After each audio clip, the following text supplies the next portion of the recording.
We're all born into different circumstances, and as such, some of us are left better off than others.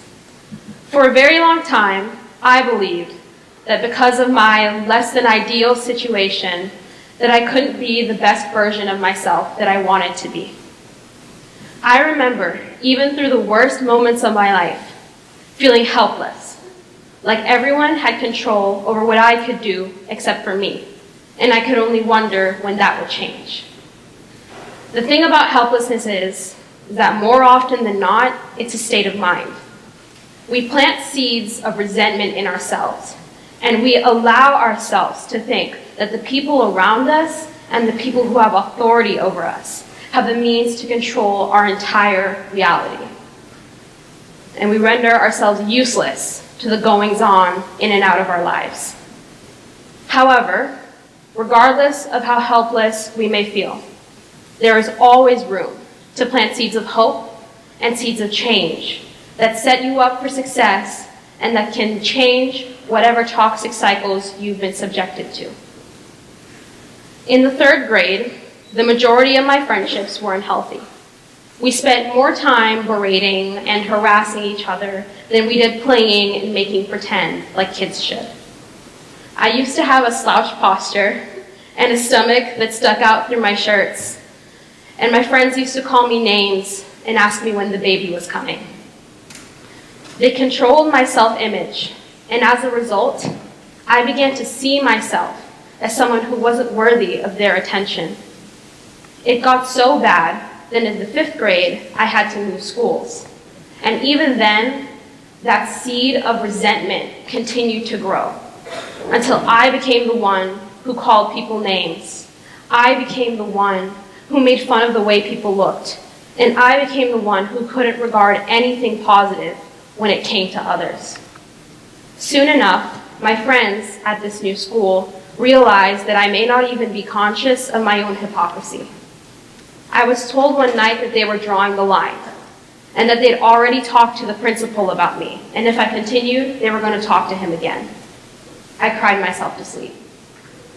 I realized that night that by doing the little things, a few snarky comments here and there, pointing out small flaws every day, I had run myself back through a vicious cycle of bullying, where the bullied often become the bullied.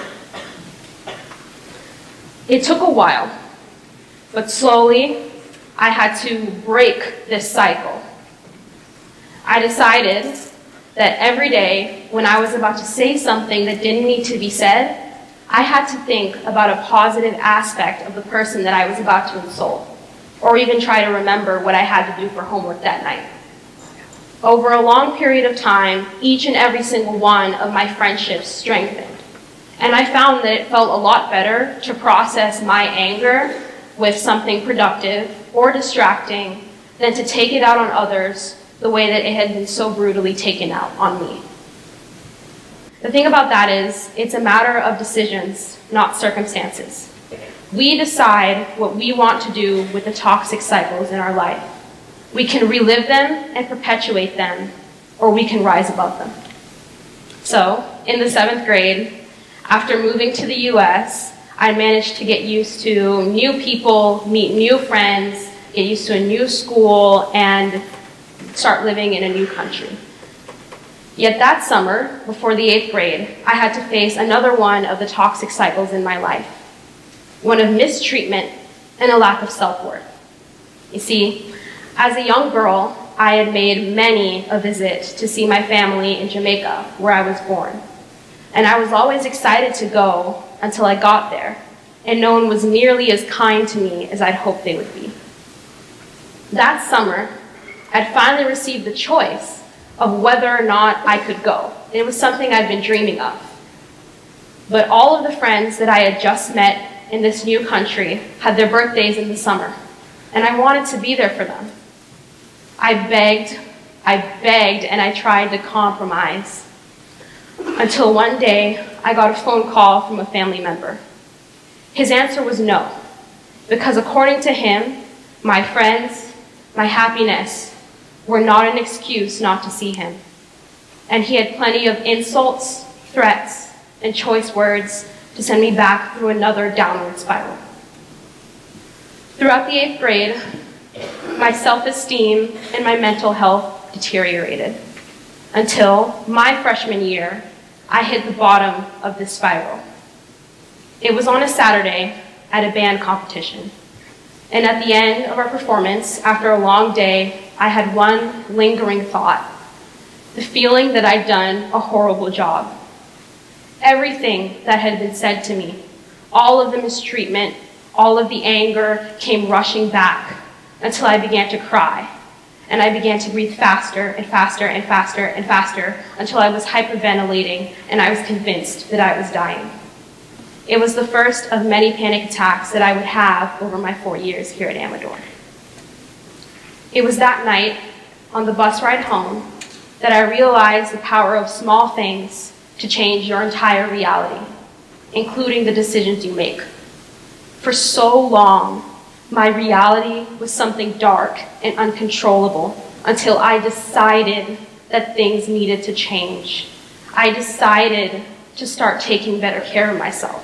I decided to stop comparing myself to others. And most importantly, I realized that I had to understand that this notion that I had to be the product of what had happened to me in the past serviced no one, and it needed to end. Slowly but surely, I became more confident in myself and in what I can do. And I understand now that how others perceive me doesn't actually reflect who I am as a person. In retrospect, I only became the worst version of myself because I believed that I didn't have a choice, when in reality, we always have a choice. Now, I'm not here to tell you that the world is full of sunshine and rainbows if you put them there. That isn't what I've learned from any of this. What I have learned is that through all of the uncontrollable things that will happen to you, you decide what you want to do in the aftermath. You can let seeds of hate grow, or you can plant seeds of hope and change that set you up for success in the future. To me, these are things that inspire self-confidence.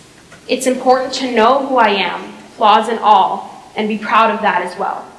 To you, that might mean something else. But one way or another, it's important to acknowledge your past while also understanding that you have complete control over your future. It is always up to you to decide. Thank you.